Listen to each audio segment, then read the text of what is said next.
Wow, guys, Nancy Pelosi was caught on camera saying something so horrendous that it's about to backfire. You guys gotta check this video out. The difference is we don't engage in the politics of personal destruction.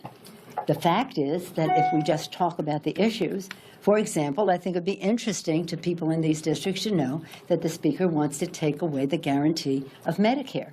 So I think talking about issues is where we should be. What is the difference in one person being Speaker than another? It's a self-fulfilling prophecy. You demonize, and then we call it the wrap-up smear. If you want to talk politics, you call it the wrap-up smear. Listen. You smear somebody with falsehoods and all the rest, and then you merchandise it. And then you write it, and they'll say, see, it's reported in the press that this, and this. So they have that validation that the press reported the smear, and then it's called the wrap-up smear. Now I'm going to merchandise the press's report on the smear that we made. And it's a tactic, and it's self-evident. But I think I'm worth the trouble, quite frankly. I love the fray. I'm not disrespectful of people's views. I respect any positive things that people want to say, or even negative, as long as it's constructive. Wow, guys, the wrap-up smear tactic. She just told you exactly what they did and what they're doing to Donald Trump. You know, you demonize someone, you attach a crazy amount of accusations to their name, so when they speak out, you don't believe them or you just sit there and you don't know what to think. You know, they want to confuse you in the media and scare you away from the Republicans, Donald Trump, and make this guy as someone bad. In the liberal world, guys, accusation is the same as a conviction, and that's just not right. And I don't think in any timeline that should be right. You can't sit there and accuse someone. That's not democracy. You're innocent until proven guilty, guys. Let's keep going. During the first Trump presidency, as Speaker, you took very public stands to challenge Donald Trump when he was president. Democrats now are in the minority in this new Congress. Tom Suozzi from New York recently said it would be a mistake for Democrats to reflexively oppose Trump's ideas and brand themselves a national resistance movement. This is a Democrat who won in a Trump district, and he's warning fellow Democrats. Do you agree resistance is a bad strategy this time? Well, let me just say, historically, when I became Speaker, it was when I ran with a Republican president, George Bush, and we opposed his policies. He wanted to privatize Social Security. And so we went against that, and we won. And then when I won again as Speaker, Donald Trump was president. And we ran against him by saying we're going to save the Affordable Care Act. This is it. We were saving Social Security in the beginning. Now we're saving the Affordable Care Act. So we won the majority, yes, by disagreeing on certain points. That doesn't mean you disagree on every issue. No, but it does. I don't know if you guys noticed, man, but Nancy Pelosi has always been the person that could sit there, you know, for a whole hour of an interview and she could spin it and spin it and spin it. So you never hear her answer a question. But she could talk so fluently about how they weaponize the DOJ to go after Trump, how they sit there and ruin his name. Let's keep going, guys. Does mean that you protect the values that bring you to Congress, the vision that you have about health care, the values that you have about health care again, because health care is an issue that is so important because the health care costs are so high that it affects whether you can have housing, whether you can have food on the table and the rest. And so you would encourage Democrats to work with Donald Trump on an issue like health care? Well, I don't know that he wants to be on health care. Are there opportunities to work with him on anything? No, there have been other issues. No, on health care, no. But well, we worked with George Bush on many issues. And She's trying her hardest not to slip up, guys. I want to ask you a question right now. How much money would you pay to listen to Joe Biden and Nancy Pelosi have a conversation? You know, I don't think there will be any type of understanding there. I think it would just be silence after 5 minutes, you know? several issues, let me say. And no, I don't say that we should work with him on health care. I'm saying we are out there to protect the Affordable Care Act. He said Obamacare sucks.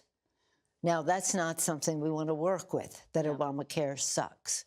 So we want to be out there to save the Affordable Care Act and recognize that reducing the cost of health care can enable people to have housing, have food on the table, and the rest.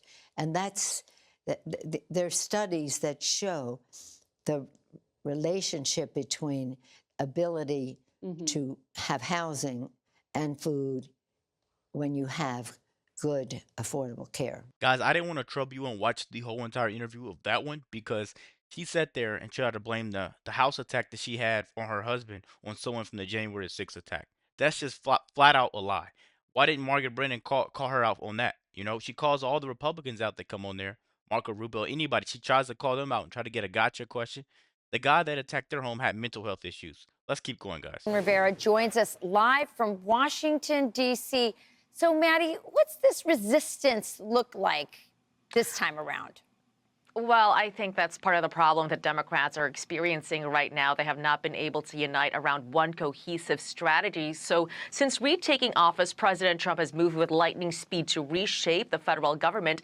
And Democrats largely share one thing in common. They are angry. But again, they've been struggling with how to effectively push back against this administration. They're reportedly now weighing two approaches ahead of the president's joint address to Congress. Axios reports House Minority Leader Hakeem Jeffries and Senate Minority Leader Chuck Schumer do want members to attend with a +1. A congressional memo obtained by Axios asks House Democrats attending the joint address bring a guest who has been harmed by the Trump administration's early actions. Party leaders are encouraging members to stay disciplined and focus on kitchen table issues and protecting programs like Medicaid. They're hoping that approach resonates more with voters instead of simply interrupting the president's speech. But there are Democrats who believe not showing up at all sends a better message. Per Axios, Senators Bernie Sanders, Elizabeth Warren, Ed Markey, and Martin Heinrich are some of those who are considering not going. Senator Chris Murphy is reportedly also considering not attending, telling Axios when President Trump does the speech, it's not a serious event. Charlie, Rachel, and Peter. All right, thank you, Thanks, Maddie. Maddie. You got it. Well, you know, the resistance. I think part of the reason that Nancy Pelosi doesn't want anybody doing anything dramatic, two reasons. One, because what if somebody comes up with something more iconic than ripping a piece of paper? It's possible. Number two, the Dems don't have a seat. They don't have the good seat behind the president. And not only that, man, but they need to stop acting like little children. You know, it's time to come to agreement. And everybody went out and they voted for Trump. So you know there's been a huge mandate for change. I don't know why we're still having these arguments, these debates, and trying to boycott Trump. Why are you trying to boycott Trump, and why are you not hopping on this Trump train? He's trying to make America great, and he has reasons on everything he's doing. You know, everybody wants to sit there and show me a little petty little article on Facebook saying, oh, he's going to take away Medicare. He's taking away Medicare for your son that's about to be 30 years old that thinks he doesn't have to work. He think he could just keep living off the system, taking advantage of the system. You know, it's time for people to step up and realize it's time for change.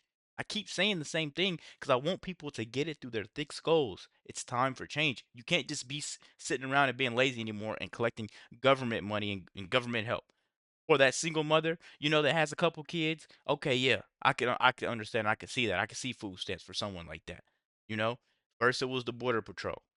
It was border security, getting the illegals out here that was taking advantage of the system. Now it's you guys that taking advantage of the system, and now you want to boycott Trump even more.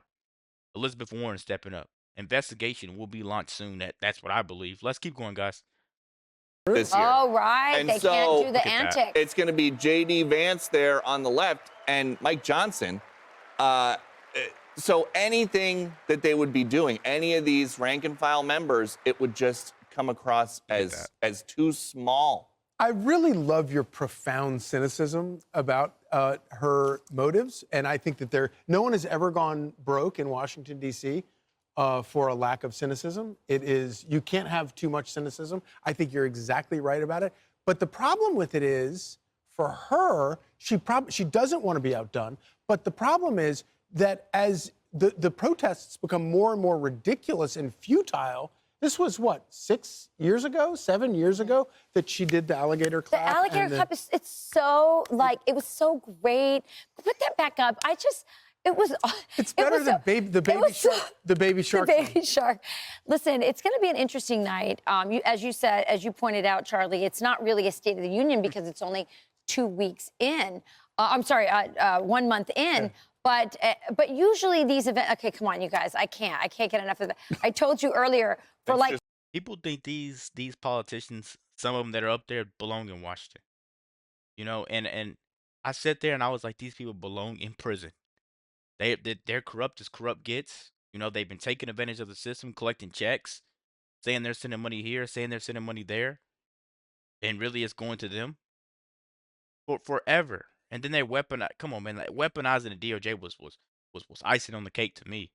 I knew my voice had to go out for something good for once. Let's keep going, guys. Let's get this video over with. Make sure you hit that subscribe button if you're new. It's for weeks after when that happened, I was just clapping at everyone like this. I just loved it. I would take the garbage out and my wife would go. Good job, Charlie. Way to go. However, I would say this is going to be different because in just a month, he actually has wins. He actually can say, I did this. I shut down the border and illegal crossings are down 90%. I cut this many millions from the government. I eliminated this Department of Waste. I got rid of basically USAID and all the warmongering and regime change crap they were doing in that agency. There is a lot going on right now, and he can get up there in just 1 month and say, I've done this. Look, get ready for more. Guys, I'm just so happy I got off that Democratic plantation, you know, because everybody was mad at me when I was looking into Trump, actually doing research. Everybody was mad at me when I was like, hey, he's not actually wrong.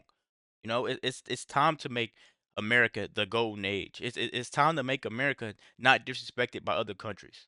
Zelensky came in the White House and thought he was the man. He thought he could demand things. No, don't cut off my money. No, dude, your allowance is over. Time out. You know, until we can agree on something. You won't help? Show me why you won't help. Show me why you deserve help. Let me know what you guys think about this video, man. Please be sure to like, comment, subscribe. Send this to all your friends. Subscribe if you're new. We out.